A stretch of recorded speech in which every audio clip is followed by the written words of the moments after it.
മരണത്തിൽ നിന്ന് ഉയർത്തെഴുന്നേറ്റ യേശു ക്രിസ്തുവിന്റെ നാമം എന്നും എന്നേക്കും വാഴ്ത്തപ്പെടുമാറാകട്ടെ. ദാവാക്കാരും യുക്തിവാദികളും സാധാരണയായി ക്രിസ്തീയ വിശ്വാസികളോട് ചോദിക്കാറുള്ള ഒരു ചോദ്യത്തിന് മറുപടിയായിട്ടാണ് സത്യത്തിന്റെ പോരാളികൾ ഈ വീഡിയോ ഇറക്കുന്നത്. ചോദ്യം ഇതാണ്: ദൈവം എന്തുകൊണ്ടാണ് മനുഷ്യരെ ജീവവൃക്ഷത്തിന്റെ ഫലം പറിച്ചു തിന്നാൻ സമ്മതിക്കാതെ ഏദൻ തോട്ടത്തിൽ നിന്നും പുറത്താക്കി കളഞ്ഞത്? ബൈബിളിലെ ദൈവത്തിന് മനുഷ്യവർഗത്തിനോട് സ്നേഹമില്ല എന്നല്ലേ ഇതിൽ നിന്ന് നമുക്ക് മനസ്സിലാക്കാൻ പറ്റുന്നത്? ഇതിന്റെ മറുപടി അല്പം വിശാലമായിട്ടുള്ളതാണ്. ഒറ്റ വായനയിൽ ഒരുപക്ഷെ നമുക്ക് അങ്ങനെ തോന്നിപ്പോയേക്കാം, ദൈവം എന്തുകൊണ്ട് അങ്ങനെ പുറത്താക്കി കളഞ്ഞു എന്ന്. ആദ്യമായിട്ട് വിശ്വാസത്തിൽ വന്ന സമയത്ത് ബൈബിൾ വായിച്ചപ്പോൾ എനിക്കും ഇങ്ങനെയുള്ള ഒരു സംശയം തോന്നിയിട്ടുണ്ട്. എന്നാൽ ഉൽപ്പത്തി മുതൽ വെളിപ്പാട് വരെയുള്ള ബൈബിളിലെ ദൈവത്തിന്റെ സന്ദേശം എന്താണെന്ന് മനസ്സിലാക്കി കഴിയുമ്പോൾ ദൈവം മനുഷ്യരെ സ്നേഹിച്ചത് കൊണ്ടാണ് അവരെ അന്ന് ഏദൻ തോട്ടത്തിൽ നിന്ന് പുറത്താക്കി കളഞ്ഞതെന്ന് നമുക്ക് കാണാനായിട്ട് സാധിക്കും. നമുക്ക് ആ കാര്യം ഒന്ന് പരിശോധിച്ച് നോക്കാം. ദൈവം ആദ്യ മനുഷ്യനായ ആദാമിനോട് പറഞ്ഞത്, തോട്ടത്തിലെ സകല വൃക്ഷങ്ങളുടെ ഫലവും നിനക്ക് ഇഷ്ടം പോലെ ഭക്ഷിക്കാം, എന്നാൽ നന്മ തിന്മകളെ കുറിച്ചുള്ള അറിവിന്റെ വൃക്ഷത്തിന്റെ ഫലം നീ തിന്നരുത്, തിന്നുന്ന നാളിൽ നീ മരിക്കും നിശ്ചയം എന്നാണ്. ഏതൊരു സമൂഹവും നിലനിന്നു പോകാൻ നിയമങ്ങൾ ആവശ്യമാണ്. നിയമങ്ങളില്ലാത്ത സമൂഹത്തിൽ അരാജകത്വമാണ് ഫലം. ഇവിടെ ഏദൻ തോട്ടത്തിൽ അവർ പാപമില്ലാത്തവരാണ്. അവർക്ക് നന്മ മാത്രമേ അറിയൂ. അവർ ചെയ്യുന്നത് എന്തും നന്മയാണ്. അതുകൊണ്ട് ഇന്നുള്ളതുപോലെ വകുപ്പുകളും ഉപവകുപ്പുകളുമായി എണ്ണമില്ലാത്ത നിയമങ്ങളുടെ ഒന്നും ആവശ്യം അവർക്കുണ്ടായിരുന്നില്ല. ഒരേ ഒരു നിയമം മാത്രം, ഒരേ ഒരു നിയമം. ഏതാണ്? നന്മ തിന്മകളെ കുറിച്ചുള്ള അറിവിന്റെ വൃക്ഷഫലം തിന്നരുത് എന്നുള്ള ഒരേ ഒരു നിയമം മാത്രമേ അവർക്കനുസരിക്കേണ്ടതായിട്ടുണ്ടായിരുന്നുള്ളൂ. ഇന്ന് നമുക്കുള്ളതുപോലെ നമ്മുടെ അകത്തുനിന്ന് നമ്മളെ പ്രലോഭിപ്പിക്കുന്ന പാപം അവർക്കില്ലാതിരുന്നില്ല. അതായത് അവരുടെ ജഡത്തിൽ പാപമില്ലാതിരുന്നത് കൊണ്ട്, അവർ വസിക്കുന്ന ലോകത്തിൽ പാപമില്ലാതിരുന്നത് കൊണ്ട്, പാപത്തിന്റെ പ്രലോഭനം അകത്തുനിന്നും പുറത്തുനിന്നും അവർക്ക് ഇല്ലാതിരുന്നൊരവസ്ഥയിൽ ഈ ഒരു കൽപ്പന അവർക്ക് എളുപ്പത്തിൽ അനുസരിക്കാൻ കഴിയുന്നതായിരുന്നു. അങ്ങനെ അനുസരിക്കാൻ പറ്റുന്നതായ ഒരു കൽപ്പനയാണ് ദൈവം അവർക്ക് കൊടുത്തത്.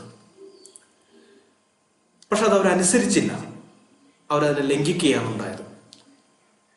അപ്പൊ ഒരു ചോദ്യം വരാം, നന്മയും തിന്മയും തിരിച്ചറിയുന്നത് നല്ലതല്ലേ? മനുഷ്യൻ അത് വളരെ നല്ലതല്ലേ? അപ്പൊ എന്തുകൊണ്ടാണ് നല്ലതായ ഒരു കാര്യം ദൈവം വേണ്ട എന്ന് വെച്ചത് എന്നുള്ളൊരു ചോദ്യം വരാം.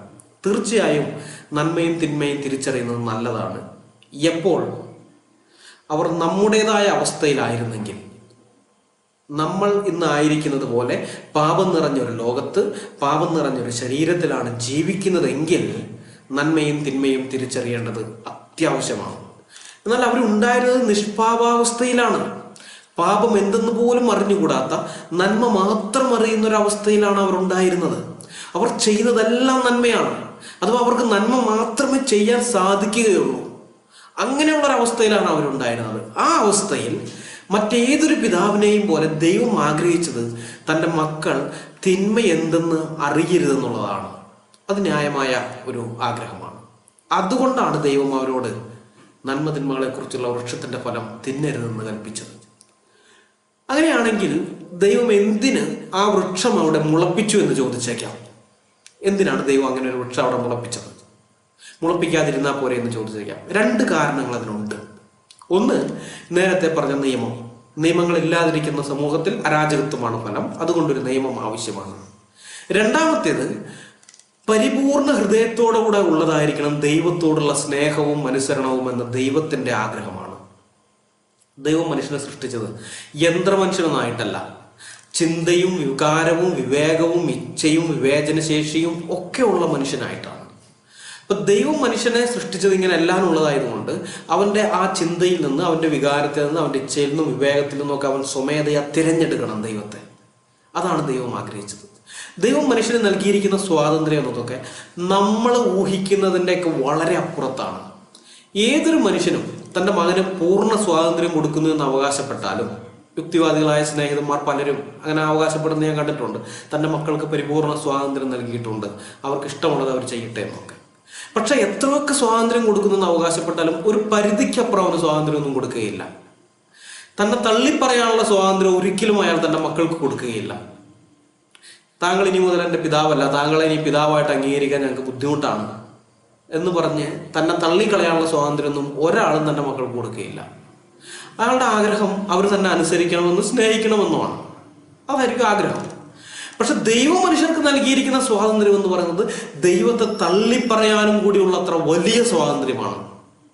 കർത്താവിൻ്റെ വാക്കുകൾ ഇങ്ങനെ, കർത്താവ് പറഞ്ഞു, നിന്റെ ദൈവമായ കർത്താവിനെ പൂർണ്ണ ഹൃദയത്തോടും പൂർണ്ണാത്മാവോടും പൂർണ്ണ മനസ്സോടും പൂർണ്ണ ശക്തിയോടും കൂടെ നീ സ്നേഹിക്കണമെന്ന് പറഞ്ഞു. പൂർണ്ണ മനസ്സോടുകൂടെ സ്നേഹിക്കണമെന്ന് പറയുമ്പോൾ യാതൊരു വിധമായ നിർബന്ധത്തിന്റെ പുറത്തുമായിരിക്കരുത്. ഉള്ളിൽ നിന്ന് വരുന്ന പൂർണ്ണമായിട്ടുള്ള അവന്റെ സ്വമേധയായുള്ള ഇച്ഛയിൽ നിന്ന് വരുന്ന ഒരു സ്നേഹമായിരിക്കണം. ഒരുവൻ അങ്ങനെ പൂർണ്ണ ഹൃദയത്തോടുകൂടെ പൂർണ്ണ മനസ്സോടുകൂടെ ദൈവത്തെ സ്നേഹിക്കുകയും അനുസരിക്കുകയും ചെയ്യുകയാണെങ്കിൽ അതിനുള്ള പ്രതിഫലം ദൈവം അവന് ഇഹലോകത്തും പരലോകത്തും നൽകും. അതല്ല, സ്വന്തം വഴികളിൽ നടക്കേണ്ടതിന് ദൈവത്തെ അവൻ തള്ളിക്കളഞ്ഞുകൊണ്ട് തന്റെ ഇഷ്ടപ്രകാരം നടക്കുകയാണെങ്കിൽ അതിന്റെ പ്രതിഫലവും ദൈവം അവന് ഇഹലോകത്തിലും പരലോകത്തിലും കൊടുക്കും. എന്നാലും ദൈവം അങ്ങനെയുള്ള സ്വാതന്ത്ര്യം മനുഷ്യന് നൽകിയിരിക്കുന്നു. അക്കാര്യത്തെക്കുറിച്ച് നാം അറിഞ്ഞിരിക്കണം. ഈ ഏദൻ തോട്ടത്തിൽ വെച്ച് ദൈവം ഇത് മുളപ്പിച്ചത് ഈ തെരഞ്ഞെടുപ്പിനുള്ള സ്വാതന്ത്ര്യത്തിന് വേണ്ടി, മനുഷ്യനൊന്ന് തെരഞ്ഞെടുക്കുവാനുള്ള സ്വാതന്ത്ര്യത്തിന് വേണ്ടിയാണ്. ദൈവത്തെ തിരഞ്ഞെടുക്കാം, അല്ല ദൈവത്തിന് എതിരായിട്ടും തിരഞ്ഞെടുക്കാം. ഇന്നും ദൈവം അത് തന്നെയാണ് ചെയ്യുന്നത്. മനുഷ്യരുടെ പാപത്തിന്റെ പരിഹാരം വരുത്തേണ്ടതിന് കാൽവരിയിലെ ക്രൂശിൽ യേശു ക്രിസ്തുവിനെ ദൈവം പരസ്യമായി മനുഷ്യവർഗത്തിന് മുമ്പാകെ നിർത്തിയിരിക്കുകയാണ്. ഈ യേശു ക്രിസ്തുവിനെ സ്വീകരിക്കാനും തള്ളിക്കളയുവാനുള്ള സ്വാതന്ത്ര്യം, രണ്ടിനുമുള്ള സ്വാതന്ത്ര്യം ദൈവം മനുഷ്യർക്ക് നൽകിയിരിക്കുന്നു. നിങ്ങൾ വിശ്വസിച്ച് അവനെ സ്വീകരിച്ചാൽ ദൈവത്തിന്റെ മക്കളായി തീരാം. തള്ളിക്കളഞ്ഞ് സ്വന്തം ഇഷ്ടപ്രകാരം ജീവിച്ചാൽ നരകത്തിലേക്ക് പോകാം. രണ്ടിനുള്ള സ്വാതന്ത്ര്യം ദൈവം മനുഷ്യർക്ക് നൽകിയിരിക്കുന്നു. അന്ന് ആദാമിനും ഇന്ന് നമുക്കും ദൈവം ഒരേപോലെയുള്ള അവസരമാണ് നൽകിയിരിക്കുന്നതെന്ന് സാരം. ബൈബിളിലുള്ള ദൈവത്തിന്റെ പ്രത്യേകത അതാണ്. ഏത് തലമുറയിലുള്ളവനോടും അവൻ മുഖപക്ഷം കാണിക്കാത്ത ദൈവമാണ്. അങ്ങനെയുള്ള ഒരു ദൈവമാണ് ഞങ്ങളുടെ ദൈവം. ഇനി വിലക്കപ്പെട്ട കനി പറിച്ചു നിന്ന് പാപികളായി തീർന്ന മനുഷ്യരെ എന്തിനാണ് ദൈവം ആ ഏദൻ തോട്ടത്തിൽ നിന്ന് പുറത്താക്കിയത്? അവിടെ തന്നെ തുറന്ന് ജീവിക്കാൻ സമ്മതിക്കാമായിരുന്നില്ലേ എന്നുള്ളൊരു ചോദ്യം. ഇതാണ് പലപ്പോഴും ഞങ്ങൾ നേരിടേണ്ടി വരുന്നത്. പാപം ചെയ്ത മനുഷ്യൻ ജീവവൃക്ഷത്തിന്റെ ഫലം കൂടെ പറിച്ചു നിന്ന് എന്നേക്കും ജീവിക്കാൻ ഇടയാകരുത് എന്നുള്ളത് കൊണ്ടാണ് ദൈവം മനുഷ്യരെ ഏദൻ തോട്ടത്തിൽ നിന്ന് പുറത്താക്കിയതെന്ന് ഉൽപ്പത്തി പുസ്തകം 3-ാം അധ്യായത്തിന്റെ 22 മുതൽ 24 വരെയുള്ള ഭാഗത്ത് വ്യക്തമായിട്ട് പറയുന്നുണ്ട്. എന്തുകൊണ്ടാണ് അവൻ ആ ജീവവൃക്ഷത്തിന്റെ ഫലം കൂടെ പറിച്ചു നിന്ന് എന്നേക്കും ജീവിക്കാൻ ഇടയാകരുത് ദൈവം ആഗ്രഹിച്ചത്? അതിന്റെ കാരണം കൂടി പറയാം. പാപം ചെയ്ത ദേഹി മരിക്കണം എന്നുള്ളത് ദൈവത്തിന്റെ നീതിയാണ്. ബൈബിൾ അങ്ങനെ പറയുന്നു. പാപികളായ മനുഷ്യരെ വീണ്ടെടുക്കേണ്ടതിന് പാപമില്ലാത്തൊരു മനുഷ്യൻ മനുഷ്യവർഗത്തിന്റെ പ്രതിനിധിയായി അവരുടെയൊക്കെ പാപം ഏറ്റെടുത്തുകൊണ്ട് മരിക്കണം. ഒരു പകരമരണം എന്നുള്ളതും ദൈവത്തിന്റെ നീതിയാണ്. എന്നാൽ മനുഷ്യൻ ജീവവൃക്ഷത്തിന്റെ ഫലം പറിച്ചു നിന്ന് എന്നേക്കും ജീവിക്കുന്നവനായി മാറിയാൽ ഇത് രണ്ടും സംഭവിക്കുകയില്ല. അവൻ മരണമില്ലാത്ത പാപിയായി എന്നേക്കും ജീവിക്കേണ്ടി വരും. അവന് വീണ്ടെടുക്കേണ്ടതിന് വേണ്ടി ദൈവം തമ്പുരാൻ മനുഷ്യനായി ഭൂമിയിലേക്ക് അവതരിച്ചിട്ടും കാര്യമില്ല. കാരണം അവൻ ജീവവൃക്ഷത്തിന്റെ ഫലം പറിച്ചു നിന്ന് മരണമില്ലാത്തവനായി തീർന്നിരിക്കുന്നത് കൊണ്ട് മനുഷ്യനായി അവതരിച്ച ദൈവത്തിനും മരിക്കാൻ കഴിയാതെ എന്നേക്കും ജീവിക്കേണ്ടതായിട്ട് വരും. അപ്പോൾ അത് ഒഴിവാക്കേണ്ടതിനാണ് ദൈവം അവരെ ആ ജീവവൃക്ഷത്തിന്റെ ഫലം പറിച്ചു തിന്നുന്നതിന് മുൻപേ തന്നെ ഏദൻ തോട്ടത്തിൽ നിന്ന് പുറത്താക്കി കളഞ്ഞത്. മനുഷ്യൻ പാപത്തിന്റെ ഫലങ്ങൾ പുറപ്പെടുവിച്ചുകൊണ്ട് മരണമില്ലാത്തവനായി എന്നേക്കും ജീവിക്കുന്നുവെന്ന് സങ്കല്പിച്ച് നോക്കുക. Hitler, Mussolini, Stalin, Paul pot, bin Laden, മുല്ല ഉമർ, കലിഗുള, നീറോ, ഈ ആധുനിക കാലത്ത് ബോക്കോ ഹറാം, IS തുടങ്ങി ഇങ്ങനെ ധാരാളം മനുഷ്യവർഗത്തിന് നേരെ കുറ്റകൃത്യങ്ങൾ നടത്തിയിട്ടുള്ള ധാരാളം ആളുകളെയും സംഘടനകളെയും നമുക്ക് ചരിത്രത്തിൽ കാണാനായിട്ട് പറ്റും. അവരുടെയൊക്കെ കീഴിലായി പോയ മനുഷ്യകുലം അതിൽ നിന്നൊരു മോചനം കിട്ടാതെ എന്നേക്കും അക്ഷരാർത്ഥത്തിൽ അത് കിടന്ന് നരകിക്കേണ്ടി വരുന്ന ഒരു അവസ്ഥ നിങ്ങളൊന്ന് ചിന്തിച്ചു നോക്കുക. മനുഷ്യന്റെ അന്ധമായ ലാഭക്കുതിയുടെ നേർചിത്രമായി ഇന്ന് നമ്മുടെ മുമ്പാകെയുള്ള എൻഡോസൾഫാൻ ദുരിതബാധിതരായ ആളുകളെ അവരുടെ കാര്യം ഒന്ന് ഓർത്തു നോക്കുക. ഞാൻ കാസർഗോഡ് ഉണ്ടായിരുന്ന സമയത്ത് ഇങ്ങനെയുള്ള എൻഡോസൾഫാൻ ദുരിതബാധിതരായ ആളുകളെയൊക്കെ ധാരാളം കണ്ടിട്ടുണ്ട്. അതിൻ്റെ ഇരകളെ കണ്ടിട്ടുണ്ട്. പാപത്തിൽ അകപ്പെട്ട മനുഷ്യന് മരണമില്ലാത്തൊരവസ്ഥയായിരുന്നെങ്കിൽ ഇവരും ഇവരെ പോലെയുള്ള മറ്റ് അനേകം പേരും ഈ ദുരിതവും പേറി എന്നേക്കും ജീവിക്കേണ്ടി വരുന്നത് എത്ര ഭയാനകമായ ഒരു അവസ്ഥയാണ്. തീർച്ചയായും മനുഷ്യവർഗത്തെ മുഴുവൻ യഹോവയായ ദൈവം സ്നേഹിച്ചത് കൊണ്ട് തന്നെയാണ് അന്ന് ആദാമിനെ ഏദൻ തോട്ടത്തിൽ നിന്ന് പുറത്താക്കി തിരിഞ്ഞുകൊണ്ടിരുന്ന വാളിൻ്റെ ജ്വാലയുമായി കെരൂബുകളെ ആ തോട്ടത്തിന് കാവൽ നിർത്തിയത്. യഹോവയായ ദൈവം അന്നത് ചെയ്തില്ലായിരുന്നുവെങ്കിൽ പിന്നെ നമുക്ക് ഒരു രക്ഷാമാർഗവും ഉണ്ടാകുമായിരുന്നില്ല എന്നതാണ് യാഥാർത്ഥ്യം. ദൈവം മനുഷ്യനെ സ്നേഹിക്കുന്നു എന്നുള്ളത് കൊണ്ടാണ്, സ്നേഹിച്ചത് കൊണ്ടാണ് ഇങ്ങനെ ഒരു കാര്യം ദൈവം ചെയ്തത്. ഇക്കാര്യത്തിൽ ദൈവത്തെ കുറ്റപ്പെടുത്തുവാൻ ഒരാൾക്കും കഴിയുകയില്ല. മറിച്ച് ദൈവം എന്നെ സ്നേഹിക്കുന്നു എന്ന് മാത്രമേ ഒരാൾക്ക് പറയാനായിട്ട് കഴിയുകയുള്ളൂ. ഇനി ദാവാക്കാരുടെ ഈ ആരോപണത്തിന് മറുപടിയായി ഖുർആനിൽ ഇക്കാര്യം പറഞ്ഞിരിക്കുന്നത് നമുക്കൊന്ന് പരിശോധിച്ച് നോക്കാം. സൂറ 20 115 മുതൽ 123 വരെയുള്ള ഭാഗത്ത് ധാരാളം സ്ഥലങ്ങളിൽ ഇത് പറയുന്നുണ്ട്. ഖുർആൻ അടുക്കും ചിട്ടയുമില്ലാതെ ക്രമമില്ലാതെ കുഴഞ്ഞ് മറിഞ്ഞു കിടക്കുന്ന ഒരു ഗ്രന്ഥമാണ്. അതുകൊണ്ട് ഈ ആദാമിന്റെ സൃഷ്ടിപ്പും ആദാം പാപത്തിലകപ്പെട്ടതുമായ കാര്യങ്ങളെല്ലാം ഖുർആനിലെ പല ഭാഗങ്ങളിലും കിടപ്പുണ്ട്. എന്നാൽ ഇവിടെ സൂറ 20 115 മുതൽ 123 വരെയുള്ള ഭാഗം മാത്രമേ ഞാൻ എടുക്കുന്നുള്ളൂ. അവിടെ ഇങ്ങനെയാണ് അത് ആരംഭിക്കുന്നത്. മുമ്പ് നാം ആദമിനോട് കരാർ ചെയ്യുകയുണ്ടായി, എന്നാൽ അദ്ദേഹം അത് മറന്നു കളഞ്ഞു. അദ്ദേഹത്തിന് നിശ്ചയദാർഢ്യമുള്ളതായി നാം കണ്ടില്ല. നിങ്ങൾ ആദാമിന് സുജൂദ് ചെയ്യൂ എന്ന് നാം മലക്കുകളോട് പറഞ്ഞ സന്ദർഭം ശ്രദ്ധേയമത്രേ. അപ്പോൾ അവർ സുജൂദ് ചെയ്തു, ഇബ്ലീസ് ഒഴികെ. അവൻ വിസമ്മതിച്ചു.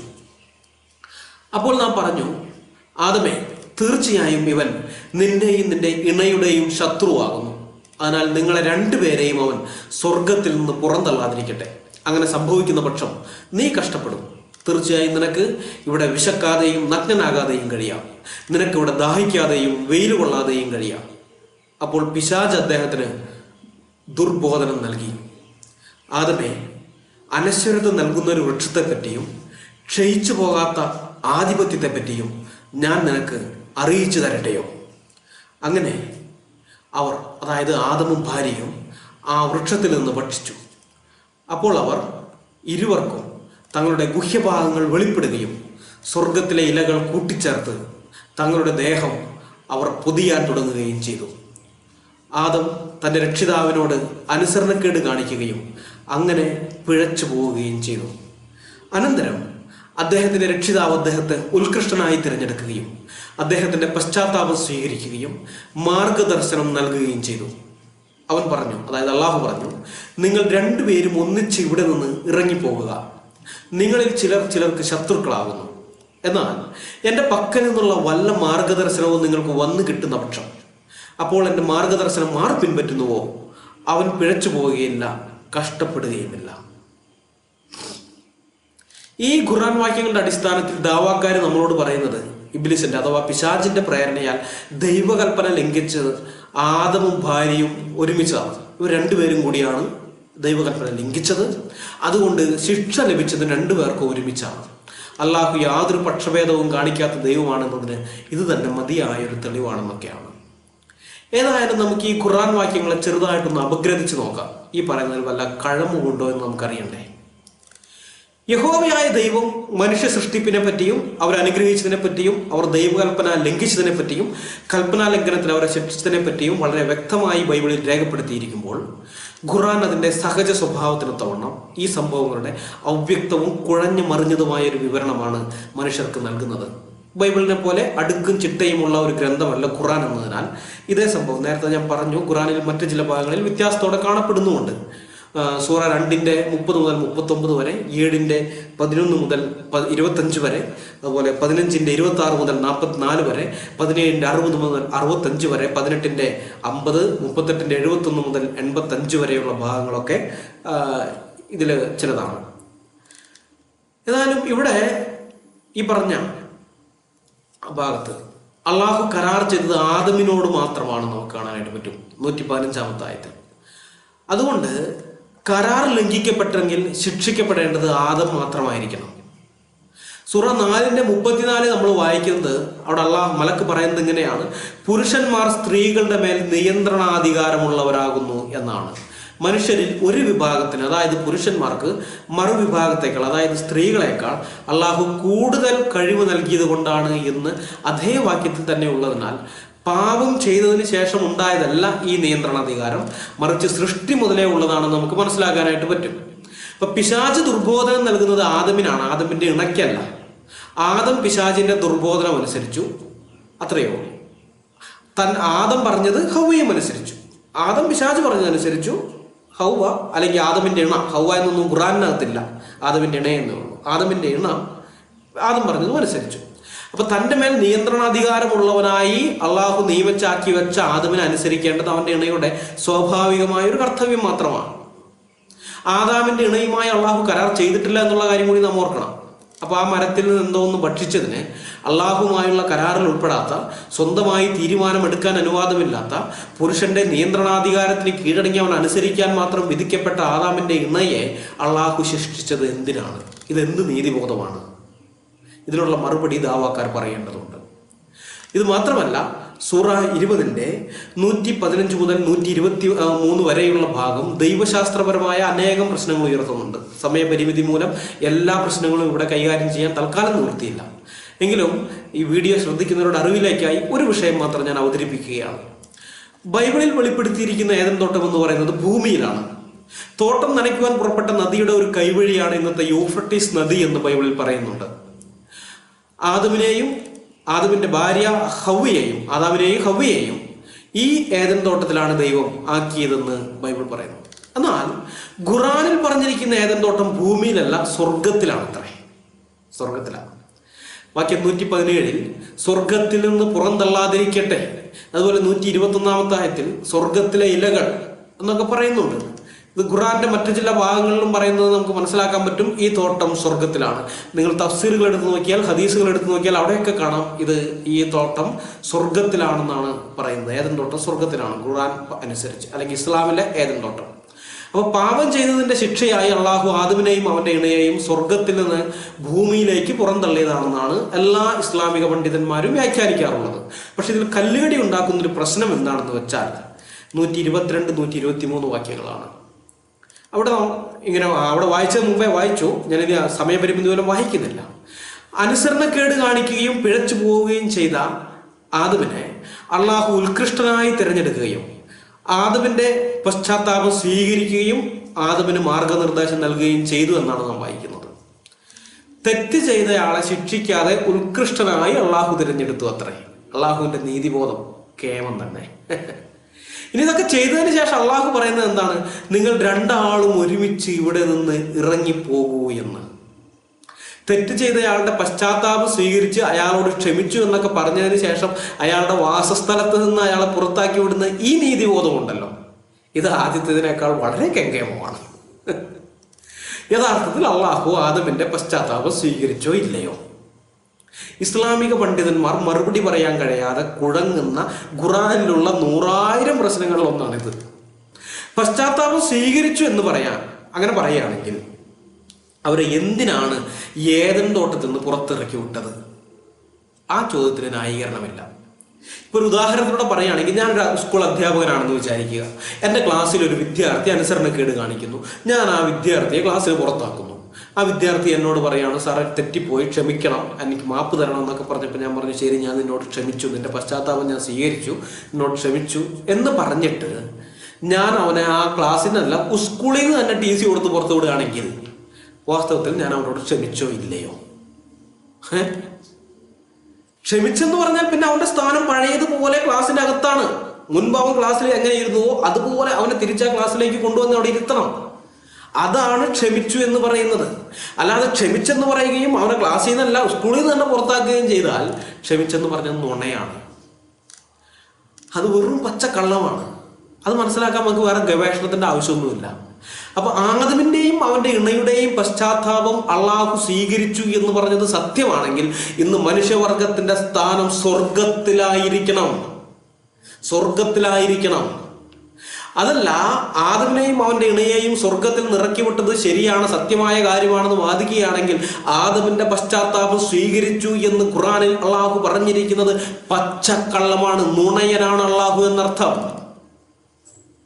യഥാർത്ഥത്തിൽ ആദമിനെയും ഹവ്വയെയും ഏദൻ തോട്ടത്തിൽ നിന്ന് പുറത്തിറക്കി വിട്ടതിന് നൈതികവും സത്യസന്ധവും യുക്തിയുക്തവുമായ വിശദീകരണം തരുന്ന ഒരേ ഒരു ഗ്രന്ഥം വിശുദ്ധ ബൈബിളാണ്.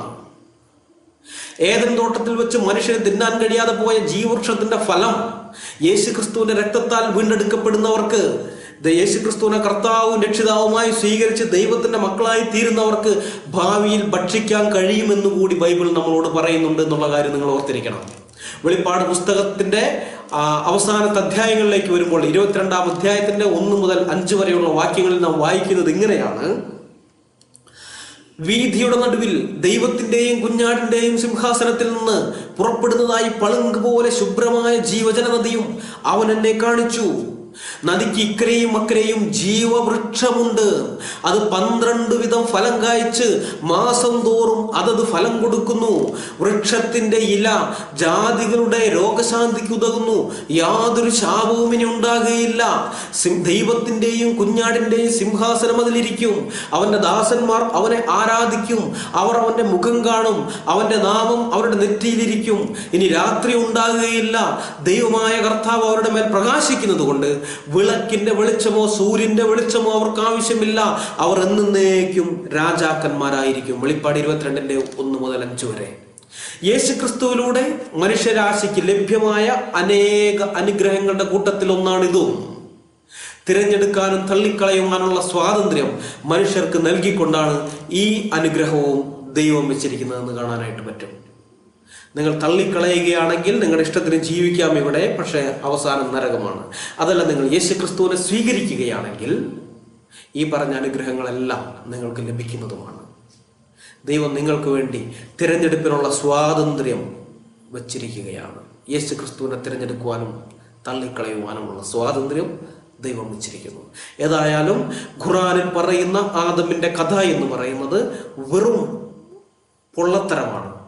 അതിനകത്ത് തന്നെ യുക്തിക്ക് വിരുദ്ധമായിട്ടുള്ള ധാരാളം കാര്യങ്ങളുണ്ട്. നാം ഇപ്പൊ പരിശോധിച്ച പോലെ ഇതൊന്നു മാത്രമാണ്. ഇതുപോലെ ധാരാളം കാര്യങ്ങളുണ്ട്. ദൈവശാസ്ത്രപരമായി ധാരാളം കാര്യങ്ങളുണ്ട്. ഏതായാലും ബൈബിൾ പറയുന്ന ആദമിന്റെ ചരിത്രമാണ് വിശദീകരണം, അല്ലാതെ വിശ്വസനീയം. ബൈബിൾ പറയുന്ന ആദമിന്റെ ചരിത്രമാണ് വിശ്വസനീയം, അല്ലാതെ ഖുർആൻ പറയുന്ന ആദമിന്റെ കെട്ടുകഥകളല്ല. ബൈബിളിലെ ആദാം ചരിത്ര പുരുഷനാണ്. ഖുർആനിലെ ആദം കെട്ടുകഥയാണ്. നിങ്ങൾ വിശ്വസിക്കേണ്ടത് ചരിത്രത്തിൽ ജീവിച്ചിരുന്ന ആദമിലാണ്.